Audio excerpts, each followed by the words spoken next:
শুধু ধানের শীষে ভোট দিলেই হবে না, ফল বুঝে নেওয়া পর্যন্ত থাকতে হবে কেন্দ্রে। হাতিয়ায় নির্বাচনী সভায় তারেক রহমান প্রচারণায় অংশ নিতে আজ যাচ্ছেন ময়মনসিংহ ও গাজীপুরে। পেশি শক্তির প্রভাব খাটাচ্ছে একটি দল, ভোট ডাকাতির চেষ্টা হলে প্রতিহতের হুঁশিয়ারি জামায়াত আমিরের। কিছুক্ষণ পর যোগ দেবেন যশোরের নির্বাচনী সভায়। রাজধানীতে সক্রিয় 450 ভাড়াটে খুনি, বিদেশে বসে 13 শীর্ষ সন্ত্রাসী শুটারদের দিয়ে করছে টার্গেট কিলিং।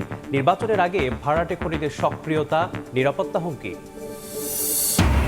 বর্ষায় ভাঙন, শুষ্ক মৌসুমে শুকিয়ে যাচ্ছে নদী। ভারতের পানি প্রত্যাহারের প্রভাবে কুড়িগ্রামের নদীতে নাব্যতা সংকট, খনন ও পানির ন্যায্য হিস্যা আদায়ে নেই উদ্যোগ। এবং তীব্র তুষার ঝড়ে বিপর্যস্ত যুক্তরাষ্ট্রের 20 জনের মৃত্যু, বিদ্যুৎহীন 8 লাখ মানুষ, 11,000-এর বেশি ফ্লাইট বাতিল। কানাডায় যোগাযোগ ব্যবস্থা ব্যাহত, সতর্কতা জারি।